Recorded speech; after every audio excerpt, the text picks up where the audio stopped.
Gambling is a tax on the poor. People who don't have money gamble because they are in a less than ideal financial situation, and they see this as an opportunity to change that. People who are in disadvantaged financial positions are more likely to take high risk opportunities. That's psychologically proven. Whenever it comes to money, you look at the low risk, high reward option and you take it just on the hope and prayer that it works. But you keep doing that and it's so low probability, you essentially giving your money away. Feel like we finna change the cycle, ayy. That's the most success, you know we thriving, ayy. That's the most depression for our rivals, ayy. Could teach a lesson on survival, ayy. You know I'm from the bottom. Whoa, what's that with it, wealthy people? It's your boy, David Bellard, one half of the Black Wealth Renaissance crew. Here with my brother from another, Jalen. What's good with you? What's up, my brother? I'm doing great, bro. Feeling blacktastic, feeling amazing, feeling blessed, feeling rejuvenated, man. Hey, How that's you good doing, to hear, my dog? dog. Man, I'm doing pretty well, dog. We in the busy season now. I'm in the grind with the 9 to 5 and grind with the business. We're gonna keep going up, man. That's how I'm feeling. I'm feeling good too, bro. Just That you boy know, the making work is that in front money. of me. Yeah, the work in front of me. Like, you don't complain when your plate full. You just get to work. I'm telling you, sometimes you pray for times to eat. So whenever the Lord fill up that plate, hey, Don't get to you gotta get complaining. to it. You ask for it, you know. Sometimes when you get what you prayed for, you don't always be as happy as what you thought, but you still got to be grateful.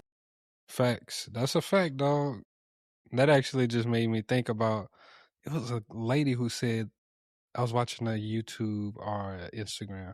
She was like, that same job that you irritated with, at one point you probably was praying for that. You ain't never lied, boy. You ain't never lied. Like your blessings can become your nightmares real quick whenever you lose sight of what you really wanted in the first place. Yes, sir. It's easy to focus on the whenever it gets to be the day to day, you forget about the big picture. That's really often how it goes. But yeah, man, I'm doing great. Fantastic. Happy to be back for another amazing installment of the show. But yeah, man. Any major updates for the people? I think I spoke about it last time. I was going through some transitions at work. Yeah. They finally went into effect, so I am at my new location in my new role. I ain't gonna lie, I feel a lot less stressed. People ain't blowing up my phone. Like I said, y'all, I messed around and became a little bit too important, dog. And they was doing a big one on me at work, dog. Oh yeah, they'll put my boy through that. They're taking him through that, huh? How Drake said, I'll put you through the ringer. You get invited by your manager. But nah, man. It's really just been good though. Like I said, I feel rejuvenated. Not working 50 hours on top of an additional probably 10 that they was getting out of me just for staying and stuff because me being a manager and everything. So reduced workload, giving me a chance to get my time back, but also to get my mental capacity back, bro. Like, I didn't realize how much that job was taken from me and my mental capacity. Because at one point, like, I just felt like I was just working, coming home, being a dad, working, coming home, being a dad. Like, damn, I feel like I had lost myself. I feel like that job was robbing me of a lot of my fire, a lot of the things that I wanted to go out and pursue and everything. But on one hand, I got 2 kids, got daycare to pay for, I got a wife, like, that type of stuff. But kind of like what you said earlier, right? Not losing sight of what is the overall goal, what is the overall overarching why, right? And I think that's a really great one because that kind of reverts to our earlier days with the podcast. What is our why, right? My why is I don't want to be rich from a 9 to 5. I want the 9 to 5 to fund the ambitious side of me, right? I miss just getting into my bag and trying to figure out different stuff with BWR and everything this week. And I think last week I've been able to actually like just get in there, kind of do some edits, get some stuff up on YouTube and everything. And I enjoyed it, man. So getting that time back really just opened up my mind. Like, dang, my why has always been, well, my family is my why now. I think that has changed, but still, the vehicle and everything that I want to do it with, it just reminded me and recentered me with those type of things. Indeed, indeed. Yeah, man. You gotta always come back to Sorry, that. man. What's Went off on a important? tad and got a little long winded on you. It's all good, man. We got to make sure you keep what's important to you, and like we kind of just hammer home that point, man. Even in those seasons, whenever you get frustrated, always get grounded. Remember what that why was and why you ended up there, and be grateful for where you at. Because I'm sure when you look back 3, 4, 5 years, you're a lot further along than you was before. So you got to And just keep that in mind. one of the things I am appreciative of. So once again, you know the story, man. I had lost, well, not lost, but the insurance industry had slowed down and adjusting jobs Hmm. wasn't coming, and I was out of work for a little while. New baby just got here, so that was one of them situations where I had prayed for that job. I was in a different role, so things changed, and I ended up taking on a much larger role with more responsibility. Was a pay bump, but for all of the things that they wanted from me, I was like, this just wasn't it. But I go Sometimes it there to ain't say worth it. The money ain't exactly, worth it sometimes. and that's the whole overall thing. And whenever I was making my decision on if I was going to step down, what I was going to do, the message I just kept on hearing from God is peace ain't got a price. So Mm. for me, I was just like, you know, the peace of mind that I'm gonna get with this move, it ain't gonna have a price. And I was nervous about like, me Taking a taking pay this pay cut. cut. Yeah. What does that Anybody look would like be. and everything? Like, once again being my You got wife, she expenses, yeah, bro. my You wife, got she young she make children. good Yeah. money, but I was making more money than her. But the way God worked, bro, I stepped down. My wife ended up getting a whole nother job where she made more money. So now I kind of all level out to where we level set and everything. So I just had to trust and just be faithful, go through with that decision. And I don't even think he gonna have me in this position for a very long time. Once again, just be obedient, put the work in. Y'all gonna see a lot more in person coming soon. We about to really turn up and Yeah. be teed up. Just working on it, continuing to put that time in. So with that said, y'all make sure y'all join us on Patreon. You get early access to episodes over there on Patreon. You can do that. Link will be in the show notes. Y'all make sure Yeah. y'all leave us a 5-star rating and review. That helps us grow the show and get the episodes out here to people like you who like to hear this information. So Yes, sir. And all with the that said, Patreon listeners, sorry y'all. We know we were supposed to get this out last week. Sorry y'all. Your boy once again kind of got hit over the head with the whammy. oh, yeah. I mean, listen, life be life, but we gonna keep coming with the content, guys. So you know how that goes. But yeah, so rolling into the first topic of the day, big news coming out of Silicon Valley. Uh, Headlines been all over the place. Happened sometime earlier last week. NVIDIA announced that they got a $500 billion commitment from 6 major institutional investors on Wall Street to help finance the AI build out and commodify AI compute as an asset class. I call cap. When I'm looking at this, I want to ask this question. Is NVIDIA creating its own demand? I ain't gonna lie, they kind of is going around selling the car and then selling the gasoline as well, dog. Like at this point in the cycle, I mean, we've seen that their biggest customer are people they are actively financing. So they're giving it, like you just said, they're giving them the money to in turn buy the product from them. And it's like, when we look at the 2 large language model customers OpenAI and Anthropic, Mm-hmm. it just came out on many companies' financials that they're the vast majority of the AI market in terms of who's actually purchasing these GPUs and using them. Yeah, I could OpenAI have been and told you Anthropic. that. It's like when the financials came out, I want to say Microsoft's financials came out, and that 70% of their AI revenues were coming from OpenAI. I did see that, and that messed my head up. How 70% of your revenue come from OpenAI, and you got a large language model. You pushing this through all of your products. You got it through Android, like all of these things, but it's all coming from OpenAI. And Microsoft is also directly invested in OpenAI. So I mean, I want to say Copilot actually operates on older OpenAI models than whatever the current model is. It's built on top of, at the time I last checked, it was GPT 4.0 was what Copilot was built on top of. Copilot GPT, trash. yeah, it is the worst one. And Microsoft doesn't make any of the best products out of those things for sure. No. But with this, and with the idea of NVIDIA creating its own demand, circular financing has been a concern in this AI run up, this AI infrastructure build out.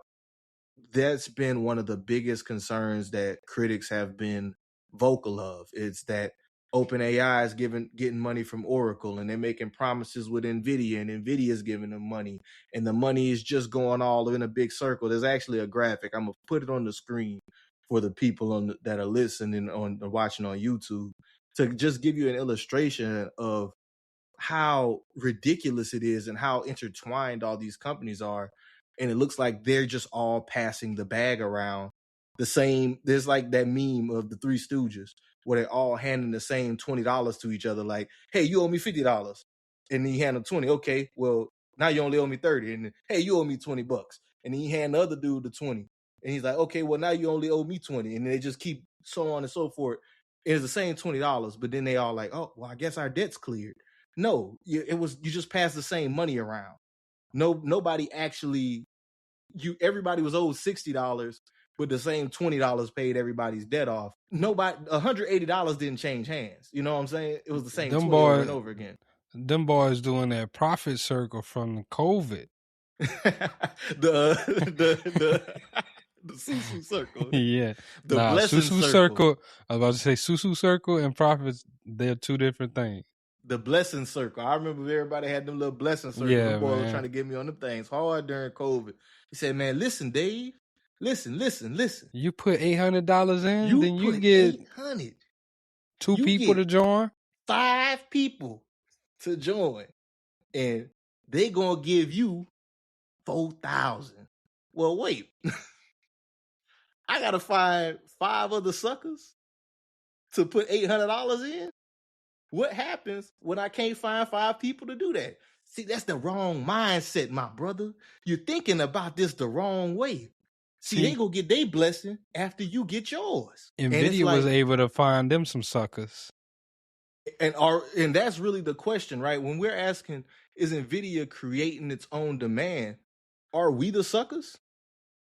Are everyday Americans the suckers? Because whenever they're mentioning bringing in institutional capital, right? This $500 billion headline is a huge headline, $500 billion being invested into the AI build out to continue, building out data centers on top and energy of infrastructure. The previous commitments as well. Operation Stargate, all of that type of stuff.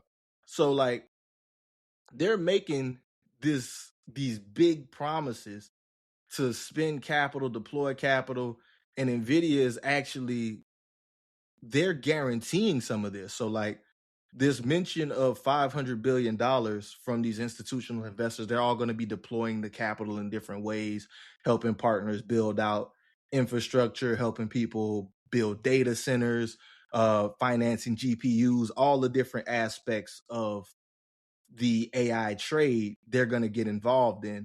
But as a part of, to kind of collateralize or guarantee, offer some insurance, NVIDIA is guaranteed to backstop about 25% of that. So that's one of the big risks to NVIDIA. And so like of the 500, they're guaranteeing that, if this falls apart, we good for up to 125 billion. So the fact that they had to put their own necks on the line in that way to help continue to finance this, there's a huge conflict of interest there. They're very much incentivized to put that risk on themselves because you're literally giving them the money for their customer. I mean, I kind of look at it as a down payment or something like that. A down payment On what though? On so this is part of the idea, right? Because this isn't like real estate. I'm glad you said down payment, because that is kind of the way that they're packaging this. When they talk about commoditizing AI hardware, they're talking about making it something Its similar own to an asset asset class, class. like commercial Like you real can estate trade, or you could energy. trade. Basically, what they're actually calling it is GPU futures.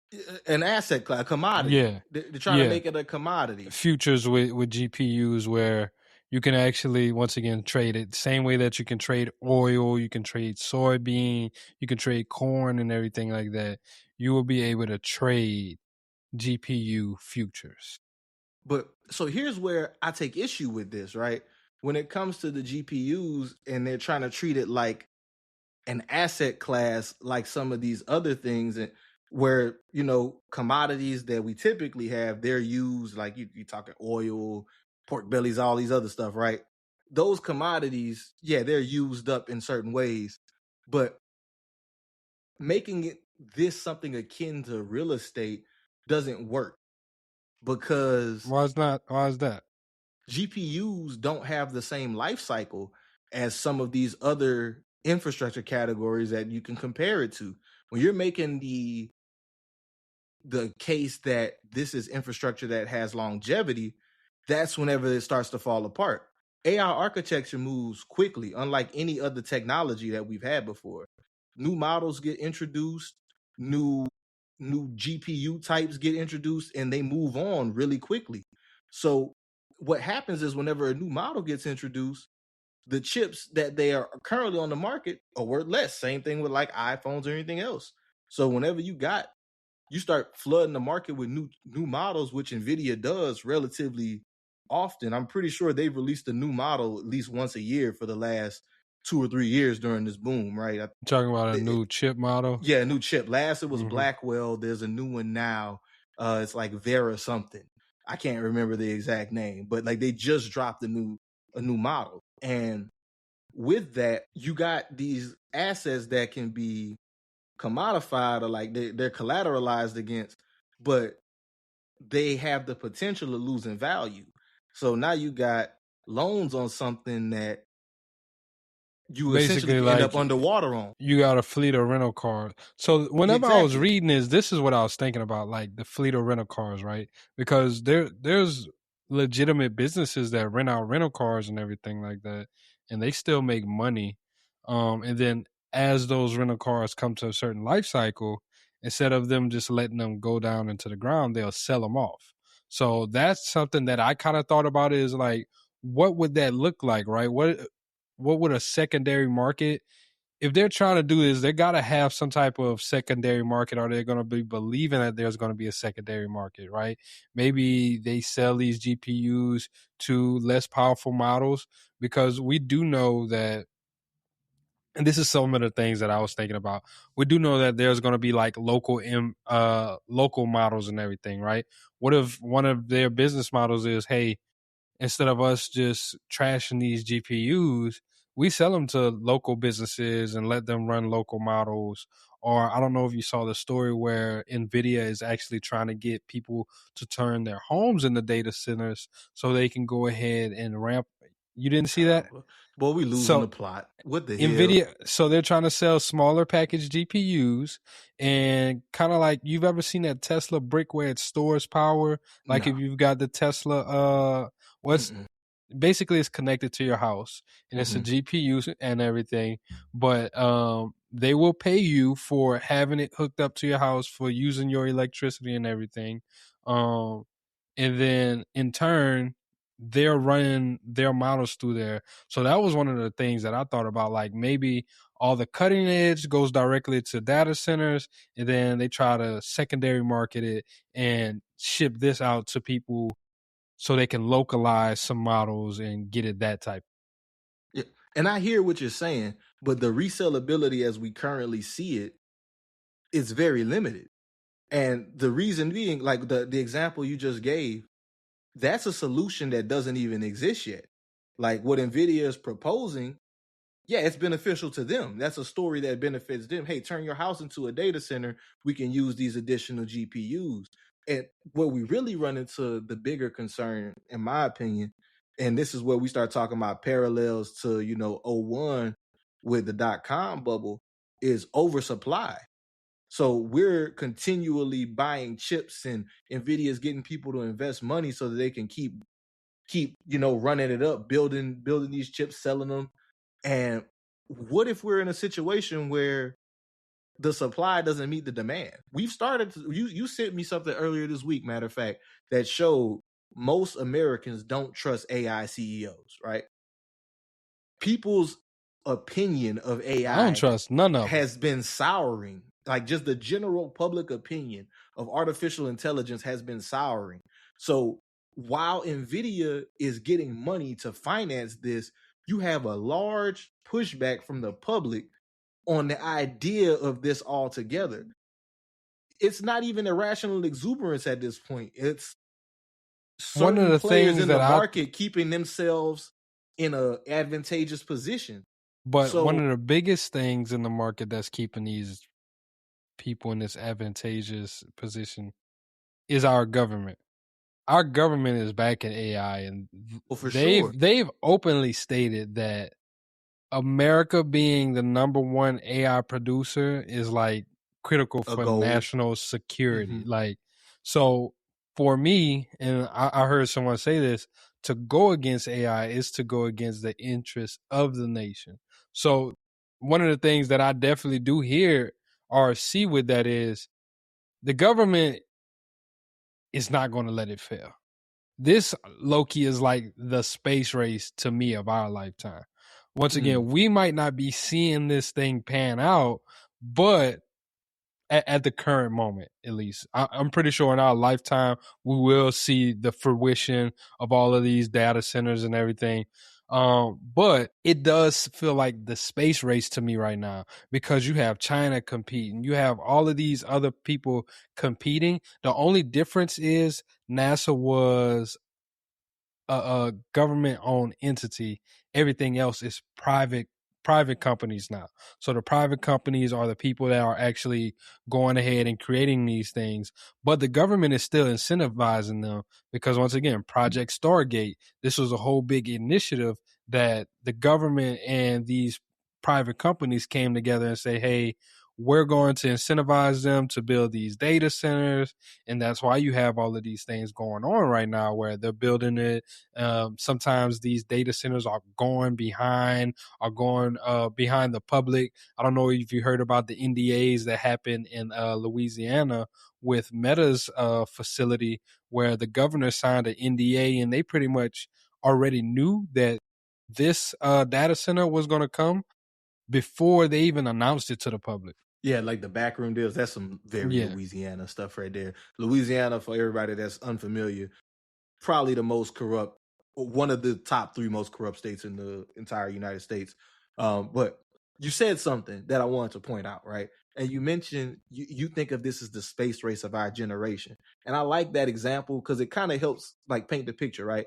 So with the space race, the goal was to get to the moon first, right? But then we got there, and what was the value of getting to the moon? What did we learn by getting to the moon? What tangible economic benefit are we reaping in 2026 from that capital expenditure that was done back then? And just because the government's involved and it's a national security thing, I think that is a very important aspect of it. But at one point or another, we have to look at the ethical concerns and the concerns that everybody is currently bringing up regarding this. And with that, I just don't think the demand is the demand for large language model end users will be there. There's gonna have to be other applications for this deal to make sense, because Oh, this for money is sure. gonna get funneled in. The money that's coming in, like, there's gonna be private credit. They're gonna be pulling money from people's retirement, because these are some of the largest asset managers: So I'm Blackstone, BlackRock, KKR, Goldman Sachs. these are where our funds are invested. So like people's retirements are inadvertently going to get diluted to this type of stuff, and it's just it's So one of the things yeah. I want to like, because to answer your question, right? What benefits did we reap from the space age? It's a No, lot of technology. specifically the space race to The get to the space race to the moon. moon. To the moon. It's a lot of technologies that were created to launch those rockets that we do utilize now, right? Like GPS for satellites and everything, right?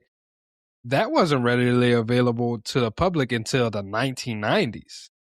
But how do you think they track those the ship in orbit and everything like that, right? They use GPS and they use these satellites and stuff like that. So we might not see the direct benefits of going to the moon like we would think like, oh, we've got a colony on the moon or whatever. But there are technologies. Think about it. They had to communicate. And this, if you believe that they landed on the moon, y'all please don't come in my comments for some tinfoil hats. But they had to communicate with Bro, Earth and it was everything like that. all fake, my brother. Here Let you me go. tell you, how did they know they was gonna land in that spot the first time? No, I was about to say, bro, you've done some math. I know. These I know. people on had real big note, brains. Whenever so somebody had a quote on something, and it made so much sense. When you understand nothing, everything's a conspiracy, and people who can't do math would never be able to conceptualize the idea that people could calculate where they would land on something outer space, because it's just outside of the realm of understanding. But I do want to come back to something that I kind of mentioned, was the parallels to the .com bubble. And what you mentioned is very true, right? This stuff can still be very useful. And the parallel to the .com bubble would be the fiber oversupply. So at that time, they had a lot of people, like, oh, we need fiber. And we overbuilt. And it was, for a period of time, overvalued. And it contributed to that market crash. But the infrastructure itself was still valuable. And that's kind of where I'm getting at with this is, I still think they're front running this demand. They're trying to push this stuff earlier than it's actually ready. I know a couple weeks back I was talking about the idea of artificial general intelligence. Insiders within the companies have been pushing that it might be available as soon as 2027, but we won't believe it till we see it. We won't believe it. I don't think it's going to be readily available to the public. Now, will governments and everything like that have access to it? Yes. But us, indeed. no. Yeah. And, that's reserved for like the military. To be fair, AI models still have improved significantly. I'm not saying that the technology is not useful.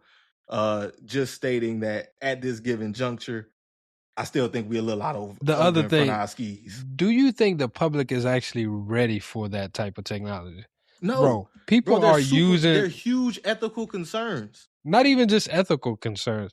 The actual use case that some people use AI for versus what it's capable of is just mind-boggling to me. Yeah, like how the people AI slop, bro, treat it like a best friend in a sense. People just chat with that, or just generating AI slop and all of that. Yeah, I ain't got time for that. I think it was maybe you told me that, or somebody told me that, like their daughter needed to reply to her boss to tell her she needed to take off, and she's like, I have to ask chat to ask my boss how to take off. And it's like, crazy. What are you talking about right now? Just text them and tell them, hey, yo, I can't make it tomorrow. Yeah. Like, you don't need a chat bot for that. But I see what you're saying in that regard. Some people definitely misuse and misappropriate tools, but we'll continue to see. Definitely going to keep an eye on this. The last time, and just want to add this to wrap this up, the last time NVIDIA did make an announcement similar to this, where they said they were going to do some big financial transaction or provide financing for something along the AI build out. They did make a promise earlier, like last year, with OpenAI, that they were going to help build out some stuff, and they were going to backstop up to $250 billion of that for a 10 gigawatt data center in Ohio. And the market reacted negatively to that, and they ended up cutting it in half. And it's like, yo, wait, okay, we're not going to do that. So this deal, the ink ain't dry on it yet. Once everything dries, that 500 billion, I think that's just a headline to get attention, keep the story going, keep pumping it, keep this market running up. But yeah, we're gonna keep following it. Not saying it's time to sell just yet, but we're gonna keep seeing what this wild ride takes us. I don't think it's time to sell. Nah. Last thing before I wrap up on this. Once again, back to the AI bubble. I mean, the 2000.com bubble, right? Once again, that bubble and that crash did happen, but out of that time, there are still companies that were building that are still around right now. Facts. Amazon, there's always gonna be winners. PayPal, like So even the winners with go to spoils. yeah.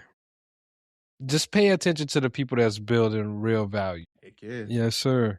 Dave. All right, I got a good, game. Jalen? I got a game I want to play, man. Oh shit! I got a game. Wait, I want to play. what type of game you trying to play, man? I might be you try to get you this your get back. You try to get some get back. I sure got am, you last man. time.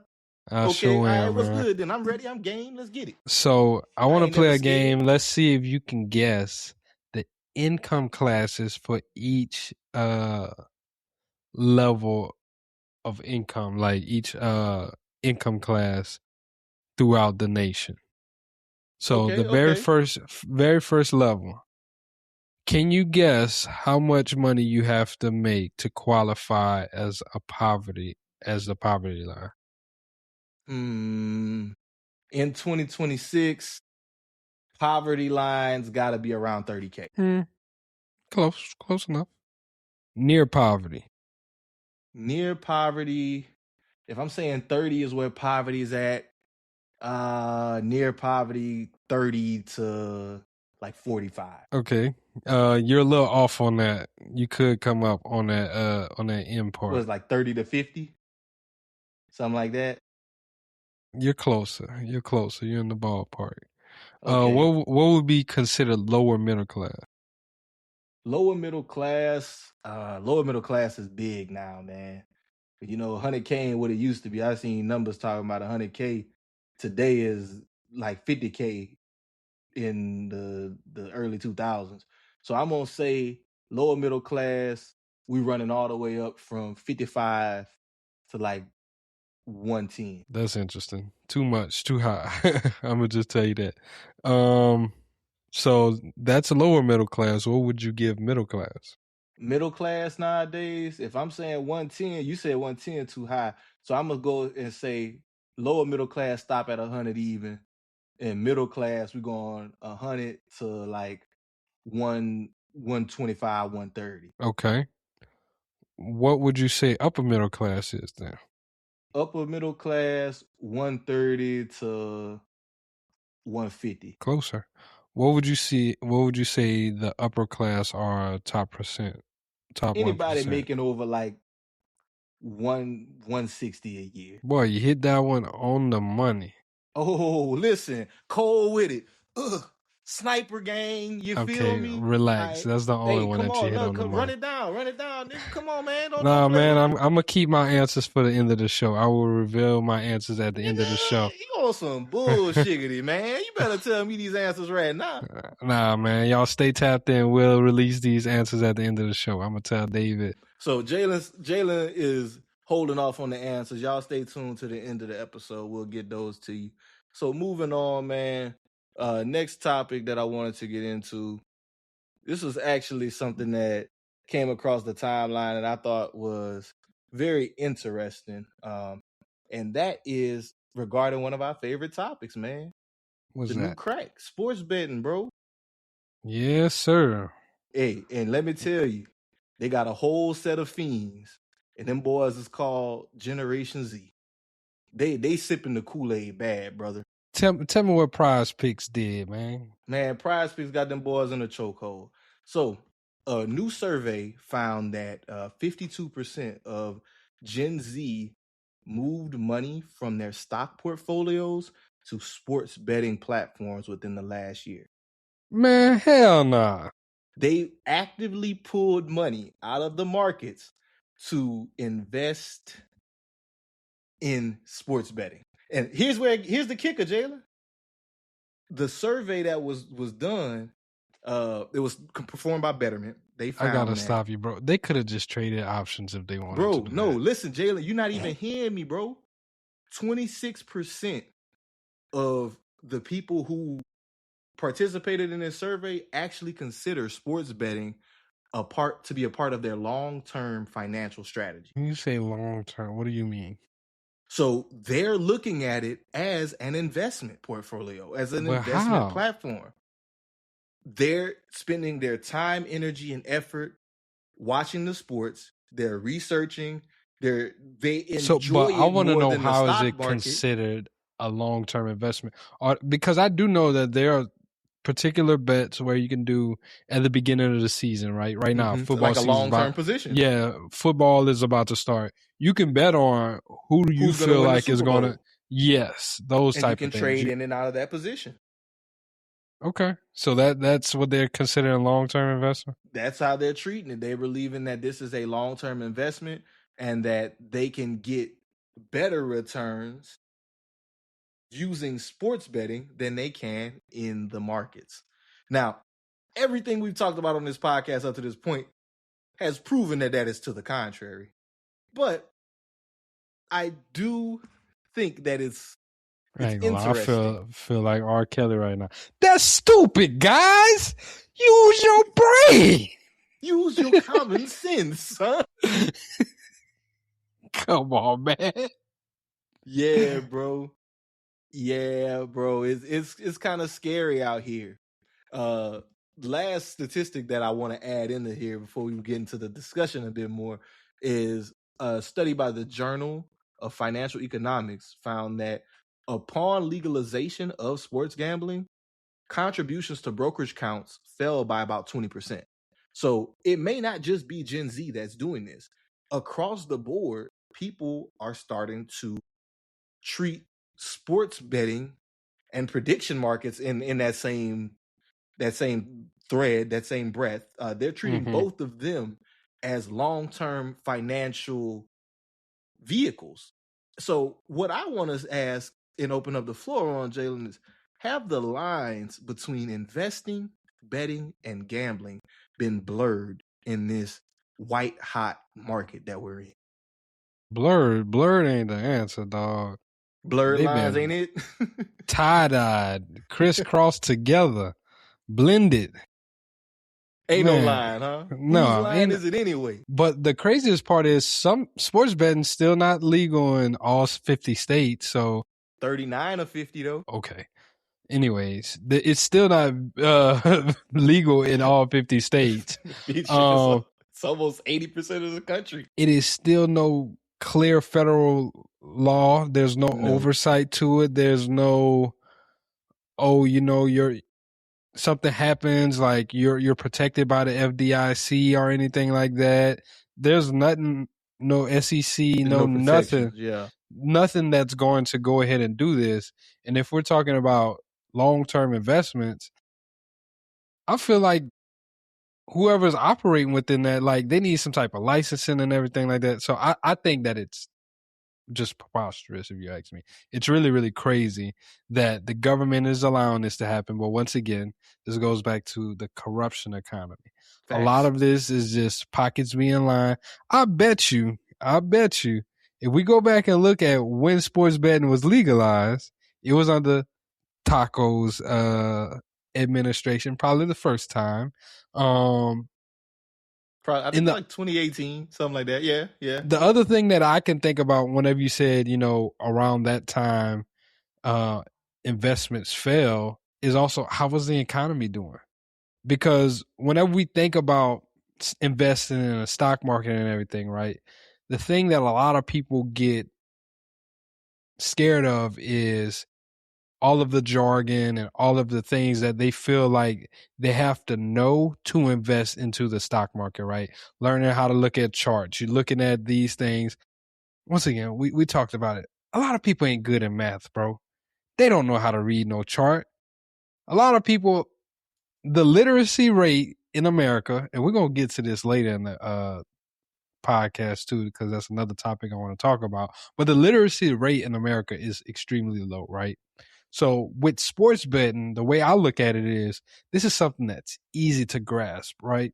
Mm-hmm. You watch the Just game, you think about the understand the way. game already. It's not the barrier to entry and the amount of information you have to learn to be successful. Successful is arguable, but But to just think about how participate in you're it is a lot lower. indoctrinated into sports in general, bro. Like as a kid, there's Pee Wee, all these little leagues for football, basketball, soccer, everything. There's some kids have been playing sports literally their whole life since they have been able to walk. So why would I not go ahead and bet on something that I've done for my whole life? Something that I can say, hey, I can understand this a little bit better than a stock market, which most people don't understand or get introduced to the stock market until after they graduate. I didn't Adulthood learn about the facts. stock market until after I graduated college. We were 24, bro, for real. Whenever Like we really started investing.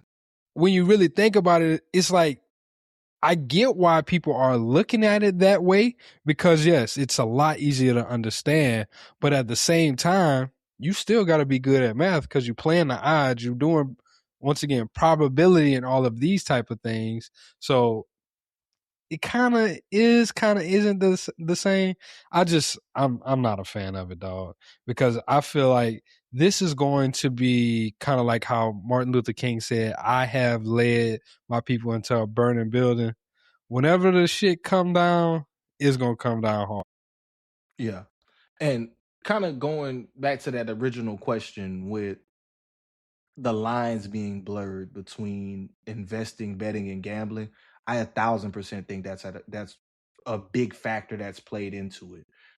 The gamification of investing on platforms like Robinhood and these zero fee brokerages that most people use these days, they directly are mirrored with these sports betting platforms. They got similar type of animations and colors, and the interfaces are similar where yes or no, pick this, and it's like versus when you talk about literacy options, you do have to understand some things. You got to go learn some vocabulary. You have to understand how these positions go. You have to understand what the Greeks are, how they influence the price of the contract that you're purchasing. Whereas like a sports betting contract, it's very much easier to understand because it's something that's already within your lexicon of knowledge, because as you've mentioned, people play sports from the time they're kids. You in the barbershop, kids hearing people talk about the sports and everything, right? Yeah, Oh, LeBron's gonna be matching up against this person. LeBron gonna cook him because of all of this and that. It's but just a lot easier to grasp and understand. that's the part that bothers me the most, is because it's so easy to understand. People would assume it'll be easier to make money in, right? But that has factually not been the case. When it comes to gambling, the house always wins. Lotteries, gambling, whatever you want to call them, any form of gambling is a tax on the poor. People who don't have money gamble because they are in a less than ideal financial situation, and they see this as an opportunity to change that. People who are in disadvantaged financial positions are more likely to take high risk opportunities. That's psychologically proven. Whenever it comes to money, you look at the low risk, high reward option and you take it because it's there for you. It's not something that you have to do a lot of mental math to do. People take a 30 leg parlay where they put up $2 and they could win 150 just on the hope and prayer that it works. But you keep doing that and it's so low probability, you essentially giving your money away. Whereas that same money put in the market, invested in something like the S&P 500, QQQ, VTI, VGUX, you're going to get a guaranteed in a sense rate of return. Over the last 10 years, I mean, we've seen an average return rate of well over the historical average of 10%. So it's definitely going back to that idea of being like the crack in our community. It is something that is eroding our community financially and putting people in positions where they not gonna win, bro. So I say all that to say, if you listening to this podcast, I got faith in you. I don't think that you're gonna be the sports betting, but if you got a homie that come to you and talk like, "Hey, yo, man, this parlay gonna make my day, or this parlay is gonna beat out any investment I'm doing in stocks. Tell them not around here, partner. We ain't doing that, man. Go put your money in the market, set it and forget it, dollar cost average. You're gonna be better in the long term for it. Hey man, I ain't gonna tell y'all not to do it, but just don't look at it as investing, dog. That's not what it is. It ain't investing. If you want to go gamble your life away, that's on you. Don't come around here telling me you broke. Cause I ain't got no sympathy for you, playboy. I ain't got it. Facts. So I want to segue. I know I talked about the literacy and everything, right?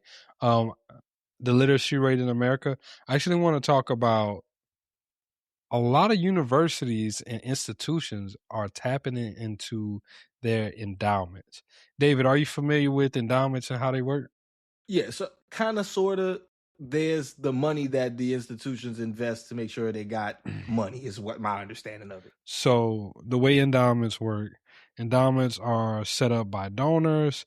They're supposed to live in perpetuity, right? So once they're vested and they hit this certain maturity or whatever, they're going to earn this money forever. It's how the universities and the colleges expect to pay their bills and everything. But I'm just going to give you like a good little just generic anecdote. So endowments, right? Endowments is basically like, say you got a rich grandpa, rich grandma who left you a fourplex, and it's been generating money for like 50 years at this point.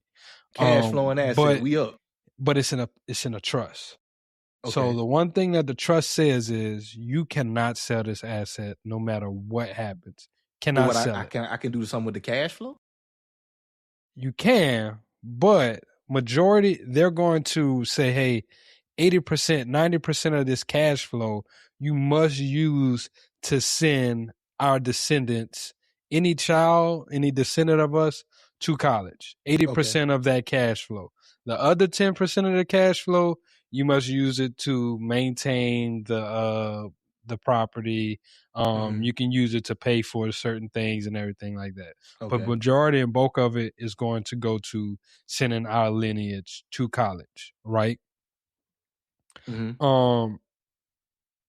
If you decide or you try to go ahead and sell that asset or tap into or use more than that 10%, the trust would then invoke its rights, and then you can get in trouble and everything. You can be removed by the I forgot what the executor. The executor. Then you could be removed and everything, right? So you'll get in trouble. If that happens, if we had to equate that to like just regular, that would be like you tapping into that money and then a state attorney goes and go ahead and you get in trouble. You get some type of you can't use this no more. You out of the trust. Yes. Well, a bunch of universities actually have been going to state legislators and requesting to be able to tap into those endowment principles. And a lot of the donors are pissed off because they're like, we donated this money for specific scholarships. Sometimes they're donated to pay for particular boards or particular programs through the school, specific research, all of those type of things. But universities are actually tapping into this money just to pay for everyday expenses. And the reason why I'm bringing this up is because I saw this story and I thought of a bigger picture, right? And you remember how I brought up the literacy rate in America? I think education is severely under attack. I think education in is America systemically under attack. Yeah, I think it is systemically under attack and severely under attack. Because whenever I started peeling back, because I was like, that's strange. Why are colleges doing this? Whenever I started peeling back the layers and actually starting to look into it, so it has happened before, but it has happened at a much more frequent rate these past few years because of our current administration. So we know whenever costs. Well, not even just increased costs, right? Whenever Trump got inaugurated, 14 days later, he created a task force to combat anti-Semitic. God dang it, why I can't say that word? Anti-Semitic. Anti-Semitic on college campuses, right? Okay. Anti-Semitism on Yeah. college campuses. In response to the pro-Palestine demonstrations that were coming up in 2024 before he was elected. So just 14 days after inauguration, he does that. And then I don't know if you remember whenever these stories started coming out where Harvard is probably the biggest story that we'll remember, but there were other institutions, Brown, Berkeley, Northwestern University, even Cornell. They ended up investigating them and said that they were acting anti-Semitic and they were doing unfair practices. So the government cut funding to a lot of their programs. Some of these programs are for medical research, and So they trying all to these other tap into the endowment to make up for the missed money that Trump them cut them off of. Yes. So the biggest case once again was Harvard. Harvard lost $2.7 billion of funding throughout their whole fiasco. But on the bright side, that has been since reinstated. They did get their funding back because Harvard wasn't playing with them. They took them to court. They ended up winning. They ended up showing that the things that they were doing was acting in response to like coercion and all of these type of things, is what the judge said, that the administration was acting unfairly. Right. But overall, like even Northwestern State, I think they had like $700 million of funding that was just wiped. So some of these universities actually did play ball with Trump.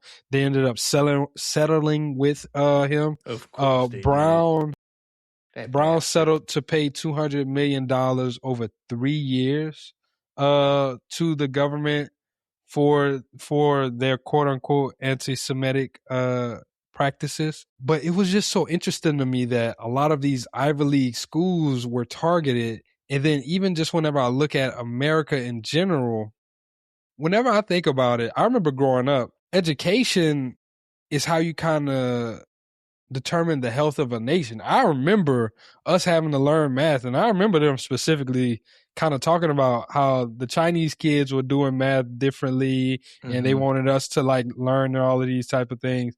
At the moment, it feels like education is under attack. And I'm going to just say it because I feel like Trump's core base is he feeds to the uneducated and the ignorant.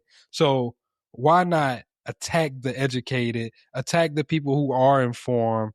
That way we can keep the chaos and keep the country in a chaotic state. And okay, so for that, right, I won't even put it just on Trump. I feel like education's been under attack since we were children, bro.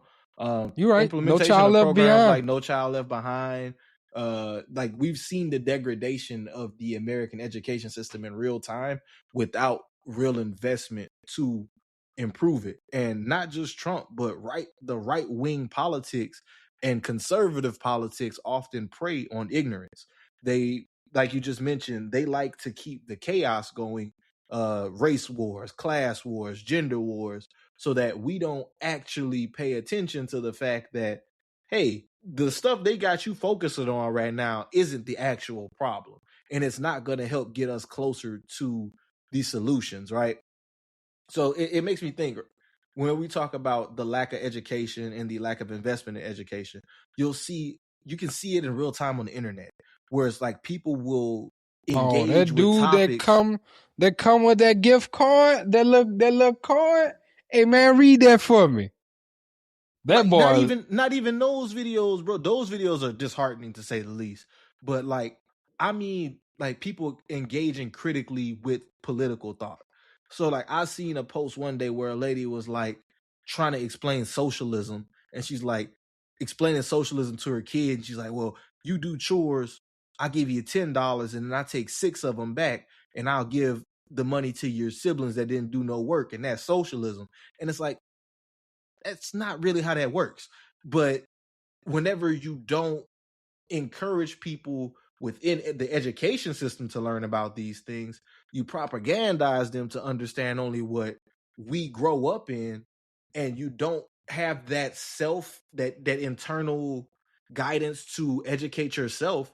You're fine with the information that you're provided and you're cool with it. And that's what I definitely see as the result of the lack of education. And with this next generation, I'm absolutely terrified of it. Like the thing you just mentioned with the kids that can't read, how does this look for them to become adults when their critical thinking skills have not been fostered in ways that are conducive? Like, it's been proven that writing things down and having to work math problems out by hand improves your cognitive function. It helps you understand things better.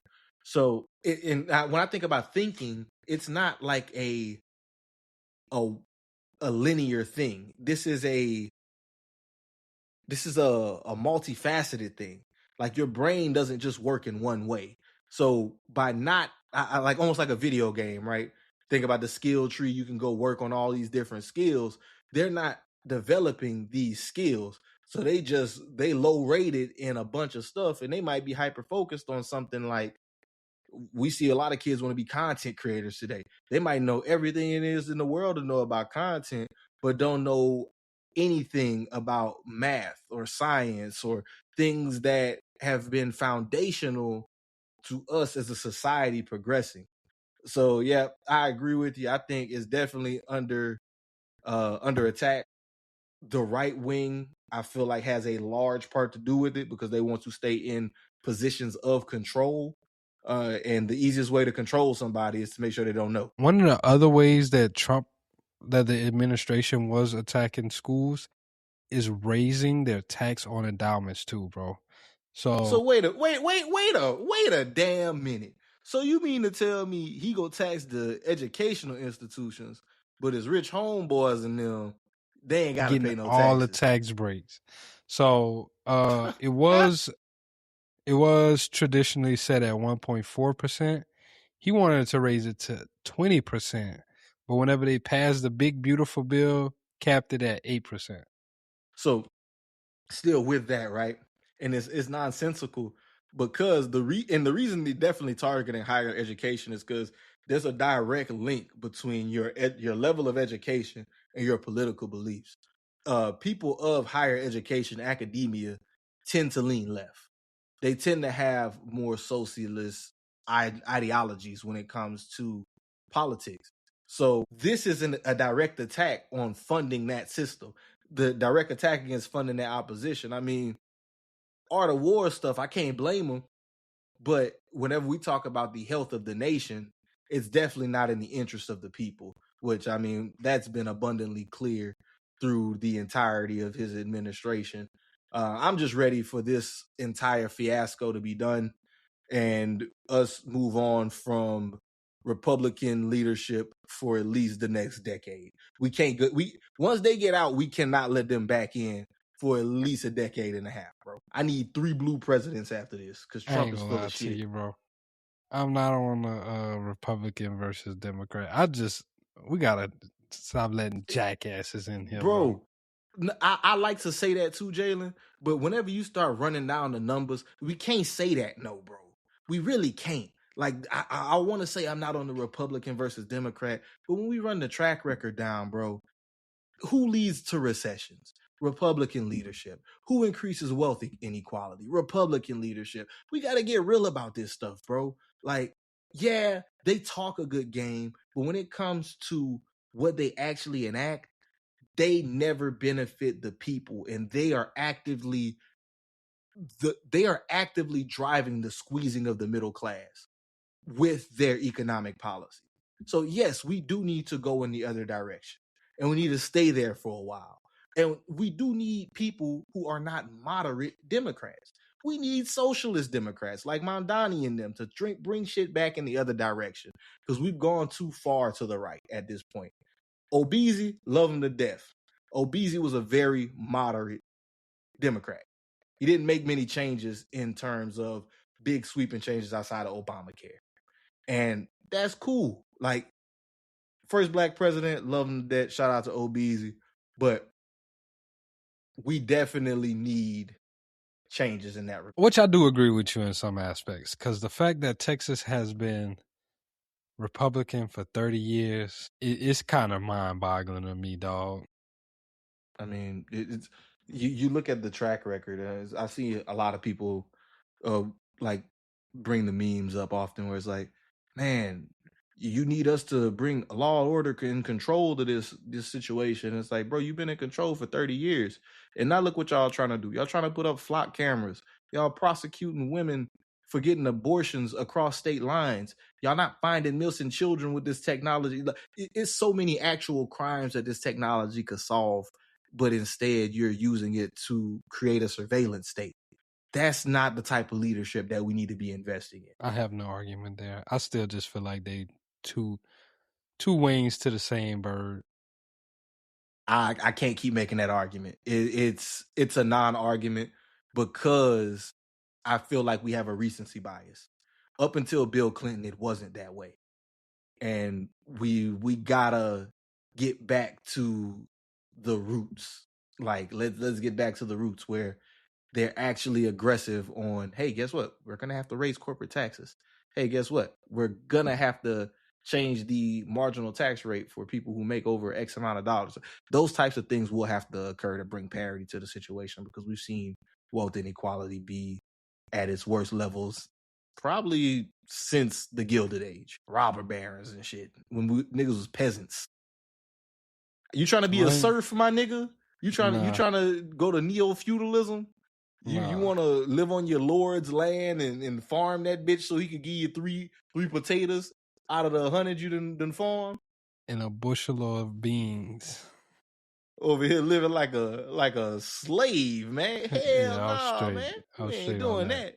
We ain't doing that. On that. Okay, so all right, man. I'm interested, bro. We about to wrap this one up. Let me get the answers, I got you. I got you. Man. Shout out to everybody who stayed. Let's go ahead and go through the answers.